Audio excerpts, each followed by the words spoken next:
রাষ্ট্রপতি মোহাম্মদ শাহাবুদ্দিনের কাছে আজ পরিচয়পত্র পেশ করেছেন বাংলাদেশে নবনিযুক্ত গ্রিস, লিথুনিয়া এবং মালাউইর রাষ্ট্রদূতগণ। সকালে বঙ্গভবনে পৌঁছলে প্রেসিডেন্ট গার্ড রেজিমেন্টের একটি চৌকস দল তাদের গার্ড অব অনার প্রদান করে।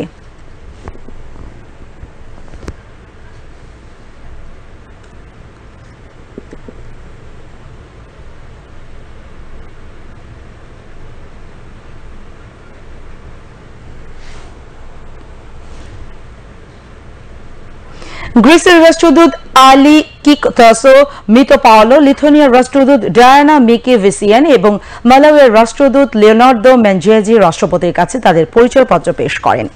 নতুন রাষ্ট্রদূতদের স্বাগত জানিয়ে রাষ্ট্রপতি মোহাম্মদ শাহাবুদ্দিন বলেন, বাংলাদেশ বিশ্বের বিভিন্ন দেশের সাথে দ্বিপাক্ষিক সম্পর্ক উন্নয়নের পাশাপাশি বহুপাক্ষিক সম্পর্ক উন্নয়নকে অগ্রাধিকার দেয়। তুলনামূলক সুবিধাকে কাজে লাগিয়ে দ্বিপাক্ষিক বাণিজ্য বিনিয়োগ সহ বিভিন্ন সম্ভাবনাময় খাতের উন্নয়নে নতুন রাষ্ট্রদূতদের কাজ করার কথা বলেন রাষ্ট্রপতি। বাংলাদেশে বিরাজমান বিনিয়োগ বান্ধব পরিবেশের উল্লেখ করে রাষ্ট্রপতি মোহাম্মদ শাহাবুদ্দিন অবকাঠামো উন্নয়ন, জ্বালানি এবং আইসিটি সহ সম্ভাবনাময় খাতসমূহে বিনিয়োগ করতে গ্রিস, লিথুনিয়া এবং মালাউইয়ের বিনিয়োগকারীদের এগিয়ে আসার আহ্বান জানান। উন্নয়নশীল দেশে উত্তরণের পর বাংলাদেশ যাতে জিএসপি প্লাস বাণিজ্যিক সুবিধা পায় সে বিষয়ে তিনি ইউরোপীয় ইউনিয়নের সমর্থন ও সহযোগিতা কামনা করেন। রাষ্ট্রপতি তৈরি পোশাক, পাট ও পাটজাত পণ্য, চামড়া, সিরামিক সহ আন্তর্জাতিক মানের পণ্যের আমদানি বাড়াতে নতুন রাষ্ট্রদূতগণের কাজ করার আহ্বান জানান। রাষ্ট্রপতির প্রেস সচিব মোহাম্মদ জয়নাল আবেদিন জানান, সাক্ষাৎকালে গ্রিস, লিথুনিয়া এবং মালাউইয়ের রাষ্ট্রদূতগণ বাংলাদেশের বিভিন্ন খাতের ইতিবাচক পরিবর্তনের প্রশংসা করেন।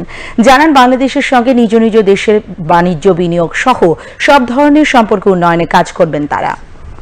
নতুন রাষ্ট্রদূতগণ দায়িত্ব পালনে রাষ্ট্রপতির সার্বিক সহযোগিতা কামনা করেন। সাক্ষাৎকালে রাষ্ট্রপতির কার্যালয়ের সচিব মোহাম্মদ ওয়াহিদুল ইসলাম খান এবং সামরিক সচিব মেজর জেনারেল মোহাম্মদ আদিল চৌধুরী উপস্থিত ছিলেন।